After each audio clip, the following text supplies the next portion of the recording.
Hello friends! Welcome to today's adventure, where today we are going to travel to the top of Utah to a sacred location, a Native American burial ground. And then we'll continue our journey up through the great state of Idaho. Now let's begin our journey here at Washakie. This is a location of the cemetery where the great nation of the Shoshone Northwest tribe is buried.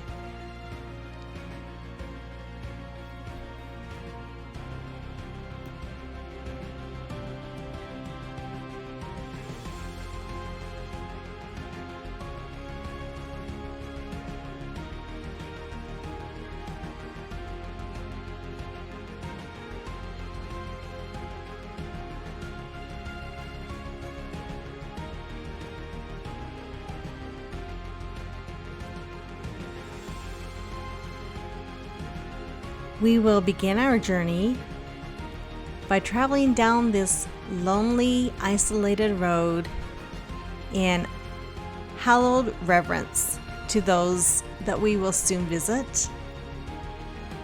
And of course, we mean no disrespect to anyone buried at this location. Okay, as we approach the sign, you can see the letters NWBSN Cemetery. That stands for the Northwestern Bannock Shoshone Nation. This cemetery is sacred, and it is only this group who are allowed to be laid to rest in this hallowed ground. All right, we are approaching the center of the grave stones, and yet surrounding me are actually many burial locations. They're difficult to see as they are humbly buried. They are placed at their burial locations, and then a mound of dirt is piled on top of many of them. And so it's a very simple and yet beautiful way for them to honor their deceased loved ones.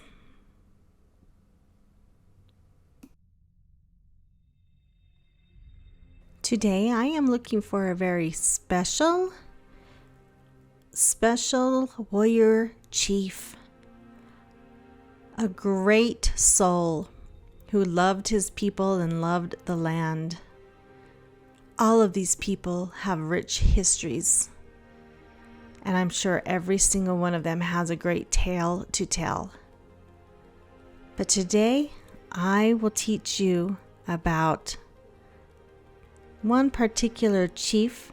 His name was Sagwitch Timbimbu, and he was an amazing warrior. This is not him. This is Ammon Eagle Pubaji. But check out that headstone. That's a beautiful warrior picture if I've ever seen one. I'd like to learn his story as well.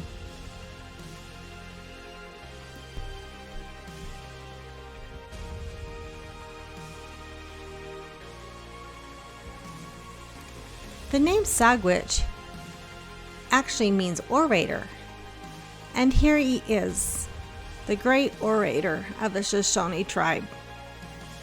And one interesting thing about him is he was baptized into the Church of Jesus Christ of Latter-day Saints. I believe he was the first Shoshone Native American to join the church, which, in other words, are the Mormons. And he was sealed to his wife in the endowment house performed by Wilford Woodruff. Now, he is also a survivor of the Bear River Massacre, and we will talk a little bit about that. The Bear River Massacre occurred in 1863 in an area that is close to what is now Preston, Idaho. And it's interesting that most people have never heard about this awful massacre, and many attribute that to the fact that the Civil War was taking place. And here is his picture.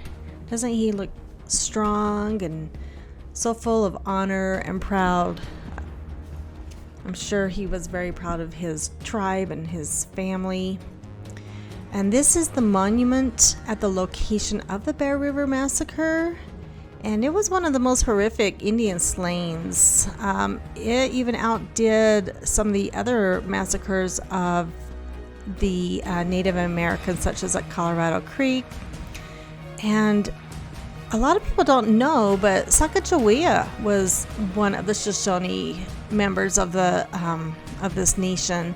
Although she came prior to Sagwitch, she herself, led quite an honorable distinction through the Wild West histories by guiding Lewis and Clark through their journeys throughout the Pacific Northwest. And here again is Sagwitch with his wife, and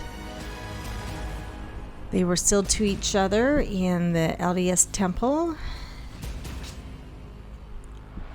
So we'll learn more about that massacre at Bear River. I will take you on a journey to that location and teach you more about that. There were almost 500 people who were killed on the Native American side of it, and there were a couple of dozen U.S. soldiers who were also killed at that location. All right, here is a large burial mound right here. I'm taking my time to be very careful to avoid stepping on the graves, as I'm trying to be as respectful as possible of this location. I don't want to offend anyone or cause any harm.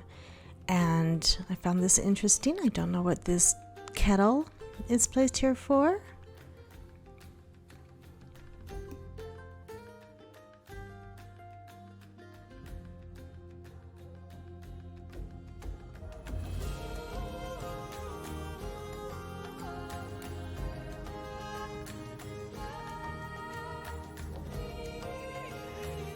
Some of the graves have markers that are just a stone or a rock, and so they have no inscription on them. This is one such stone, and here are others.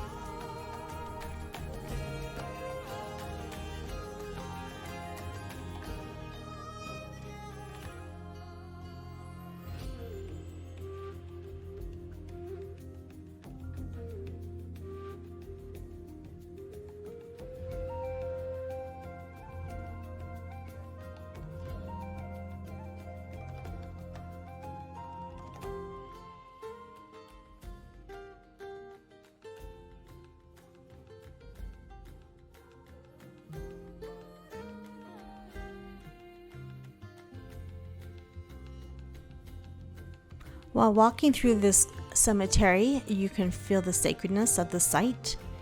It feels very peaceful and very holy, and with a type of reverence that I guess you could say I don't feel in regular non-Native American cemeteries. There's something very special about this location.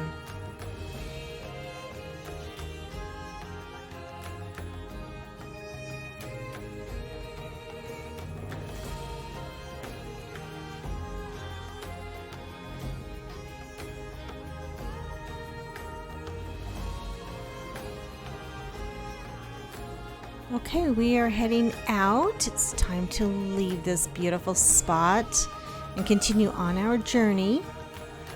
We are going to make sure that the gate is properly closed and contained, so in honor of the people who are buried here.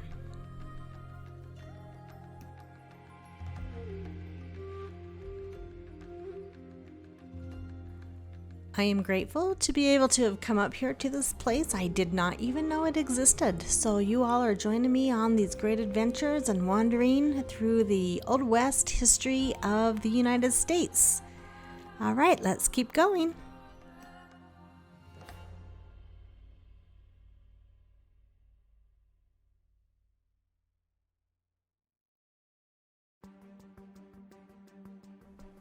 Okay, right outside of the cemetery is this house, and I normally wouldn't take video footage of a home, but this one's interesting. It has some type of an individual, I don't know, out there, and it has been painted to say repent unless, and then someone also has written over to the right side, Hawaii, question mark.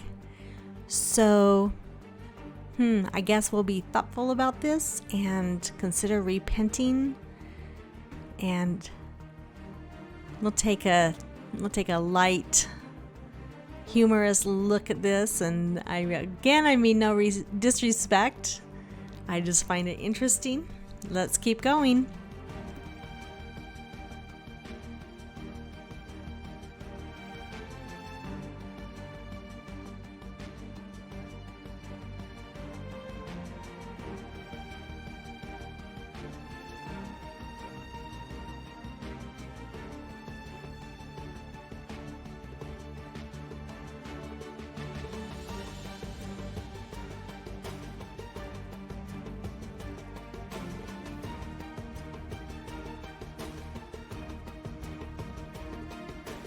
Here we are driving north past the cemetery entrance road.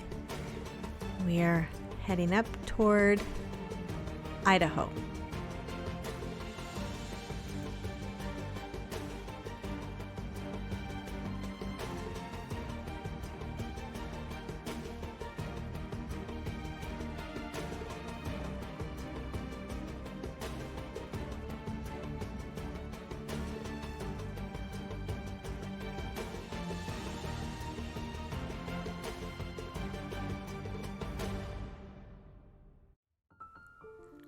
All right, now we are entering into that great state of Idaho, heading toward a very small, isolated town or village called Samaria.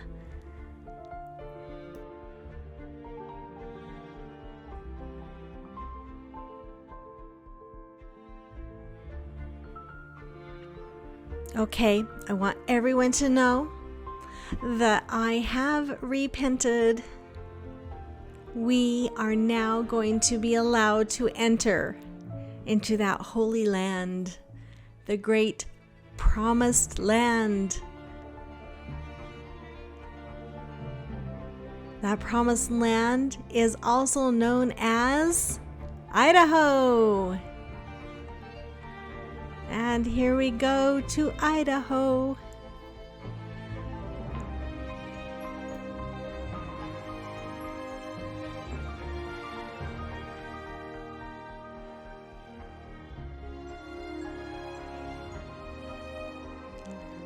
I actually love Idaho. I come up here and do a lot of adventures. So you all will come up and join me. This is God's country. There are so many beautiful places to visit and explore, and over time I'll show you as many of those places that I can film for you. It is one of my favorite states. Of course, Utah is my favorite overall because of the scenery. There are so many differences and diversities in the Utah outdoors, but man, Idaho is amazing.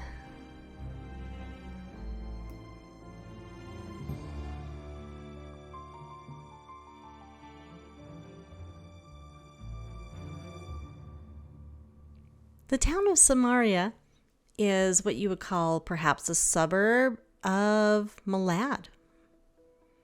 But it's a pretty remote and small suburb, if you want to call it that. Okay, now we are heading toward our destination. What are we seeking this time? You see that line of trees? That's the clue as to where we're going.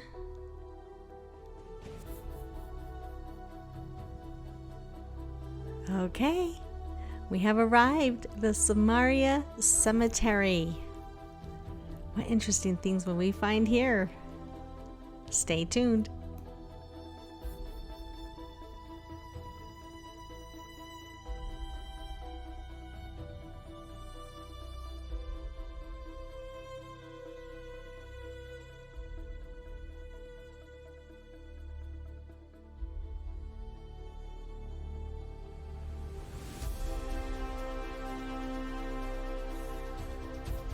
Again, I mean no disrespect to those who are buried in this location. I honor those who have left this beautiful earth. But check it out. Look at this beautiful land. This also is still the Shoshone land. And of course, the white settlers took over, and many stories about that and many opinions. We won't get into all of that right now. I'm looking around for something special, something a little abnormal, a little unfamiliar. What is it? What am I looking for?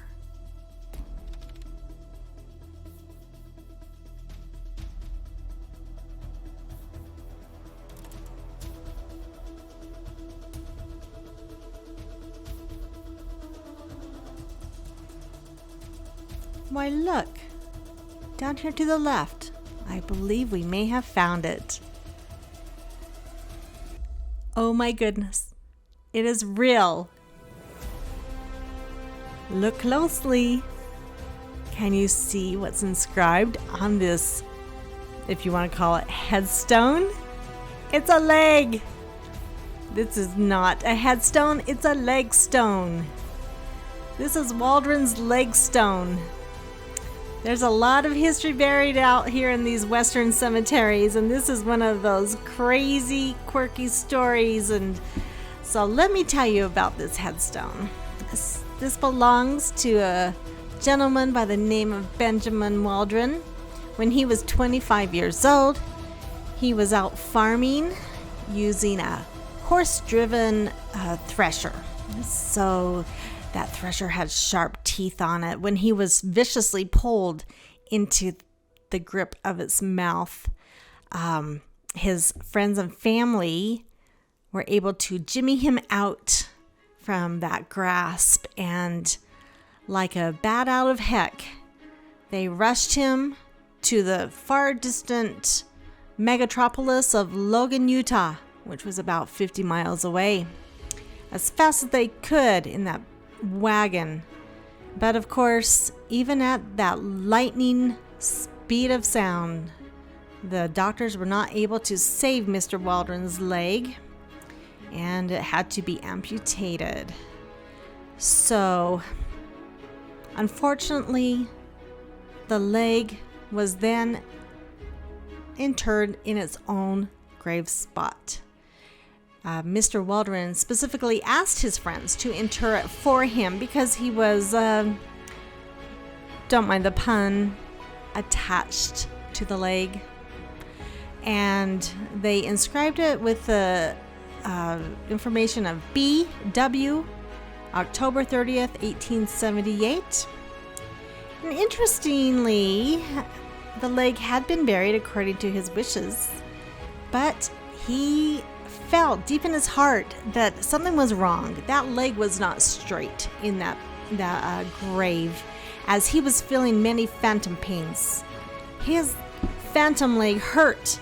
It was twisted. It ached. And so he asked his friends to go and dig it back up and straighten that leg back out. And so they did.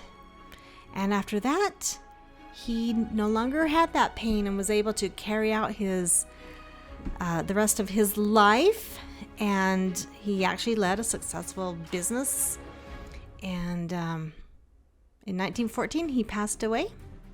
And that was the headstone of Mr. Waldron. The rest of him, he is not buried near his leg. He's on the opposite side of the cemetery. So what do you think? Rest in peace, leg? Kind of a funny story from the Old West.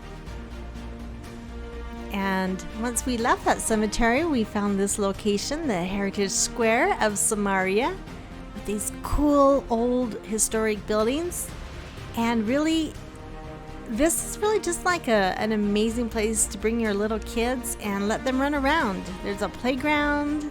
There's a lot of fun here. So let me show you this location.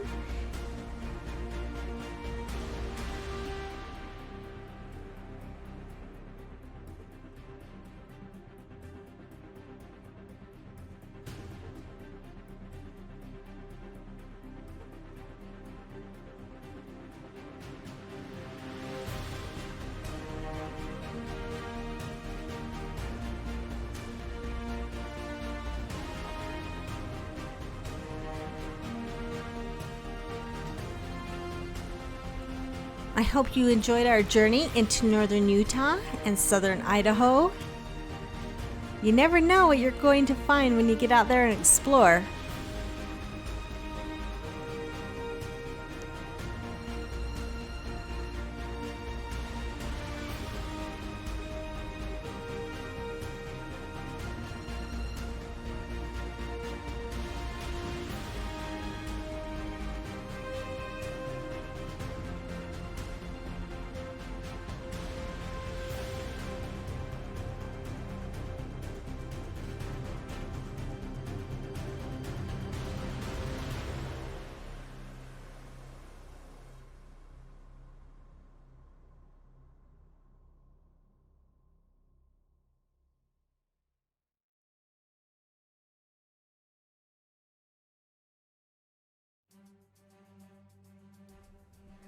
For all of you who have not been to southern Idaho, it is the capital of potato production. That's where we get all of the potatoes to make our delicious French fries. Look at these fields. They're full of future potatoes, full of future McDonald's French fries. So I wanted to show you all what potato fields look like. And here I found this little Church of Jesus Christ of Latter-day Saints chapel. I've never seen one quite like this before, so I thought I'd stop and get some footage. It's kind of cute.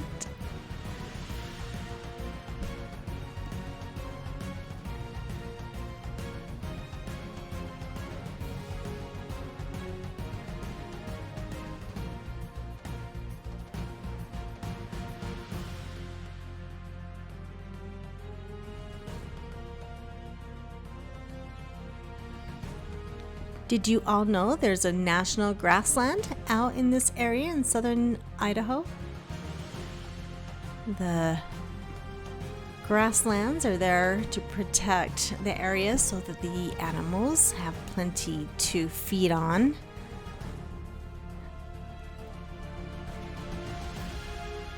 Okay, we stopped for gas, and I am not doing this to offend anyone, but you have to admit it's funny. It says, I did this. So gas prices, as we all know right now, are extremely high. No matter your political affiliation, I think we all are in agreement that gas is outrageous, and it's not all just from that war in Ukraine.